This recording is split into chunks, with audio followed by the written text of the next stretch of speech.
8 గంటల వరకు నొప్పుల నుండి ఉపశమనమిచ్చే కొత్త మై డాక్టర్ ప్యాచ్ ఇప్పుడు మై డాక్టర్ స్ప్రేతో ఉచితం. రాష్ట్ర వ్యాప్తంగా కూటమి అభ్యర్థులు విజయం సాధించిన తర్వాత వైసీపీ నాయకులు స్పందిస్తున్నటువంటి తీరు, ముఖ్యంగా మనతో తోపుతుర్తి ప్రకాష్ రెడ్డి ఉన్నారు. ఏం చెప్తారు ఆయన మాట్లాడి?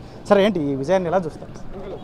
గెలుపును అభినందిస్తాం, తప్పనిసరిగా వాళ్ళు గెలిచిన వాళ్ళందరినీ అభినందిస్తాం. ప్రజలకు మంచి చేయమని కోరుతాము.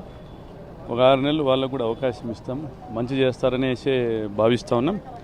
ఆ మంచి జరగని పరిస్థితుల్లో ప్రజల్లో తిరుగుబాటు మొదలవుతుంది, ముందుండే నాయకత్వం చేస్తుంది.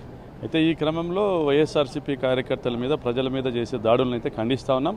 ఈ పద్ధతి మానుకోవాలా. గత 5 సంవత్సరాలుగా మా ప్రభుత్వంలో మేము గెలిచిన తర్వాత ఎక్కడ కూడా ఇటువంటి కార్యక్రమాలను మేము ప్రోత్సహించలేదు.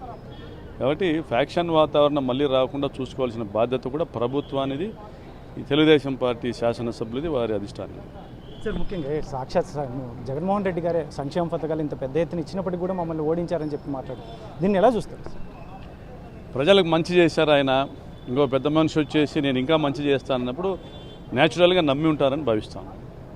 ఆ మంచి జరిగేంత వరకు ఎదురు చూస్తారు. మంచి జరగకపోతే ప్రజలు మోసపోయామని గ్రహిస్తారు. గ్రహించినప్పుడు తిరగబడతారు.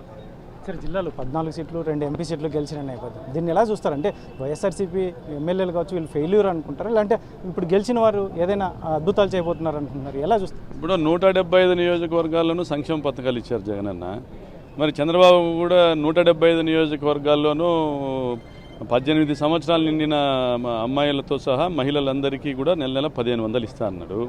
మరి ఇంట్లో అమ్మఒడి ఒకరికి కాదు, ఇద్దరికి ముగ్గురికైనా ఇస్తా అన్నాడు. పెన్షన్ 4000 చేస్తానన్నాడు. ఎస్సీలకు బీసీలకు అయితే 50 సంవత్సరాలకి పెన్షన్ ఇస్తానన్నాడు. మరి జూలై 1వ తారీఖు 7000 ఇస్తానన్నాడు పెన్షను. ఇవన్నీ జరిగితే కదా దీన్ని ఎలా చూడాలనేది. ఇవన్నీ జరిగిన తర్వాత జరుగుతాయో లేదో కాలమే కదా సమాధానం చెప్తుంది. ఇవన్నీ కూడా చెప్పినప్పుడు ఒకవైపు జగన్మోహన్ రెడ్డి గారు నేను గతంలో ఏది చేశానో అది మాత్రమే కంటిన్యూ చేస్తామని చెప్పినప్పుడు బేరీజు వేసుకుని అధిక లాభం ఇచ్చేటువంటి పార్టీకి ఓటేస్తారు, వేశారు న్యాచురల్గా. Sir, final sir, Paritala Sunitha గెలిస్తే తోపుదుర్తి ప్రకాష్ రెడ్డి మీసం తీయించుకుంటారని చెప్పిన మాటకి దీన్ని కట్టుబడి ఉంటారా? దీన్ని ఎప్పుడు అమలు చేసే అవకాశం ఏమన్నా? కట్టుబడి ఉన్నా ఎప్పుడు కూడా మాట ఇచ్చి తప్పింది లేదు. తప్పనిసరిగా తీర్చుకుంటా. ఆమె కొడుకు ధర్మవరంలో టికెట్ రాకపోతే రాజకీయ సన్యాసం చేస్తున్నాడు. ఆయన రాజకీయ సన్యాసం ప్రకటించాలి. అదేవిధంగా పరిటాల సునీత ఇచ్చిన హామీలన్నీ అమలు చేయడానికి 6 నెలల సమయం ఇస్తున్నాం, వ్యవధి ఇస్తున్నాం. ఈ వేచి చూస్తాం. ఆమె కూడా ఆ హామీలన్నీ కూడా అమలు చేసినప్పుడే ఆమె నన్ను క్వశ్చన్ చేయగలుగుతుంది, నన్ను రాజకీయ సన్యాసం చేయమని అడగగలుగుతుంది, లేదా నా మీసం కొరిగించుకోమని అడగగలుగుతుంది.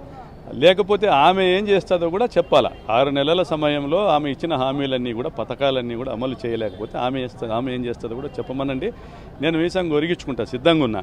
మరి ఆమెతో ఏం ప్రకటన ఇప్పిస్తారో మీరే ఇప్పించండి, దాన్ని బట్టి నేను నిర్ణయం తీసుకుంటాను. ఇది మొత్తం మీద అయితే తోపుదుర్తి ప్రకాష్ రెడ్డి చెప్తున్నటువంటి విషయం. మొత్తం మీద గతంలో జగన్మోహన్ రెడ్డి ఇచ్చినట్టు సంక్షేమ పథకాలు కాదని చెప్పి చంద్రబాబు నాయుడుని గెలిపించిన నేపథ్యం, మరి 6 నెలల కాలం సమయం ఇస్తాం, ఏం చేస్తారో కూడా చూస్తాం.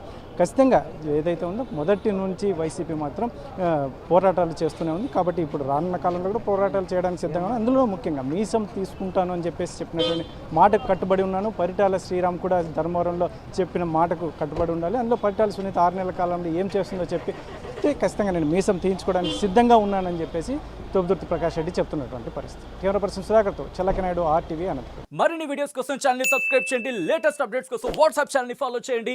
అండ్ లింక్ డిస్క్రిప్షన్ లో ఉంది.